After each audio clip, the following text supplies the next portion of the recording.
Welcome back to State of the Union. I'm Kaitlin Collins. It's a familiar biography. A multimillionaire businessman running for president, promising to shake up Washington.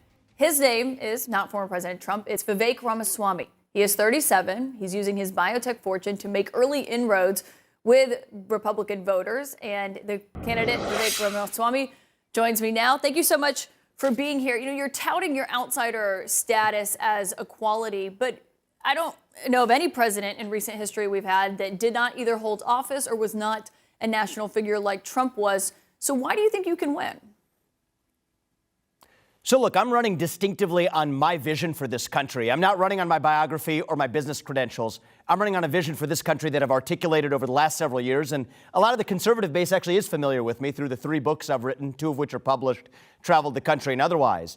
But my view is we're in the middle of this national identity crisis, where if you ask most people my age, really any age, what does it mean to be an American today? You get a blank stare in response. And I think that is the vacuum at the heart of our national soul. And I think the opportunity for the GOP now is not just to complain about wokeness or gender ideology or climate ideology, but actually to go upstream and fill that black hole with a vision of American national identity that runs so deep that it dilutes these agendas to irrelevance and actually unifies us as a country. And I'm running because I believe genuinely that I'm the candidate best positioned to actually deliver national unity by reawakening that shared American identity.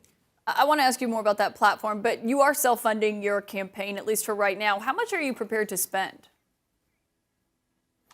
So there's really no limit we've put on in terms of what I'm going to spend on this campaign. I've been fortunate to live the full arc of the American dream. And if there's one thing I care about advancing, it is about reviving that missing national identity in our country, where we've celebrated our diversity for so long that we forgot the ways we're really just the same. That is what I care about more than anything else.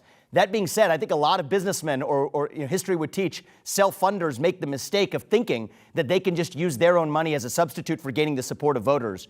To the contrary, this campaign is actually going to be lifted up by bottom-up grassroots donations. We're already off to a great start in the first few weeks on that front as well. So it'll be a combination of those things. But what it did liberate me from is many Republicans, what they do is they ring the tin can, carry a hat in hand, and ask for donors for permission to run. I was allowed to skip that step because of, not only my accomplishments, but the fact that I don't want to be beholden to a Republican donor class. That's the normal gatekeeper in this process. One of the things I'm calling out. Well, on that front, one of the things, you've been dubbed the CEO of anti-woke. You have written several of these books. You've been very vocal of your criticism of what you say is wokeism, woke religion.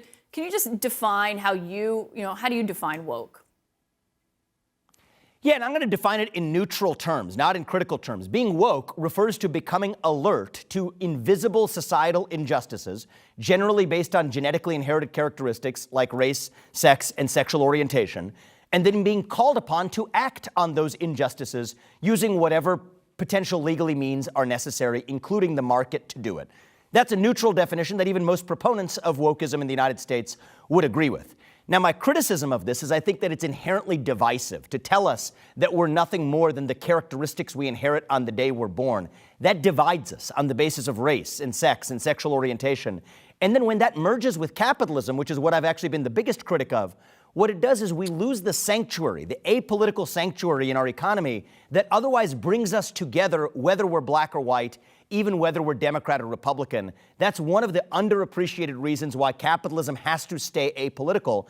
And I'm proud to say I've been the leader on leading that fight over the course of the last couple of years, and with some progress, because I think we're turning the tide where companies are realizing that they're not doing good for themselves or even doing good for society by engaging in these fraught political and social questions. Yeah. And I think we're beginning to see that change of the tide.